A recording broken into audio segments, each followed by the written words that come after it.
قد أفلح من تزكى وذكر اسم ربه فصلى।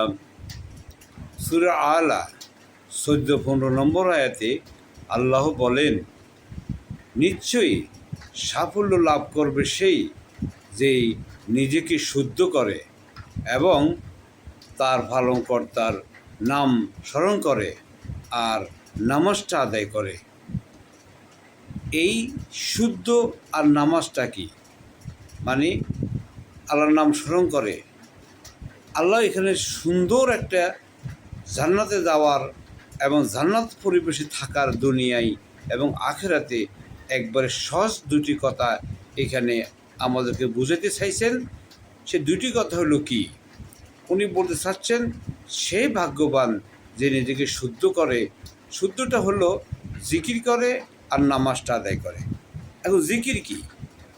জিকির হলো সহজ কথায় যে আমার যত কিছু প্রয়োজন, যা আমার লাগবে দুনিয়ায় এবং আখরাতে, সব আমি আল্লাহর কাছ থেকে চাইয়ে নিব এবং যা পাইলাম দুনিয়াতে সব আমি আবার আল্লাহর নাম দিয়ে শুরু করব এবং শেষ হলে আল্লাহর প্রশংসা দিয়ে শেষ করব। বিসমিল্লাহির রহমানির রহিম দিয়ে শুরু হলো আর শেষ হয়ে গেলে আলহামদুলিল্লাহ রাব্বুল আলামিন বলার পর তার প্রশংসা শেষ হয়ে গেল। তখন আর এই চাওয়া আর পাওয়া আর বুক বিলাস আমার জন্য হয়ে গেল একদম ভেজাল মুক্ত, কোনো রকমের কোনো দাবি দেওয়া আর রইল না। যেরকম সন্তান যখন বাবার কাছে তার চাইয়া নেয় যে বাবা আমার স্কুল ফিস লাগবে, বই কেনা লাগবে, খাতা কলম কেনা লাগবে, জামা কাপড় কেনা লাগবে, এই সেই যত প্রয়োজন তার আছে, তখন সে বাবার কাছে চাইয়া নেয় তার আবার চাকরি পাওয়া পর্যন্ত, লেখাপড়া শেষ করা পর্যন্ত। তখন বাবা তাকে দিয়ে দিচ্ছে। বাবা যত কষ্টই করক সন্তানের জন্য কোনো বাধা নাই। আর যখন সন্তান বাবার অজান্তে বাবার কাছ থেকে এই পকেট থেকে টাকা চুরি করে নিয়ে যাচ্ছে, মার থেকে বিরক্ত সহকার টাকা নিয়ে যাচ্ছে, কোনো না কোনোভাবে বাবা মায়ের অপছন্দের সেই টাকা পয়সা নেওয়া শুরু করে দিছে, তখন বলা হচ্ছে এই ছেলেটা কুসন্তান।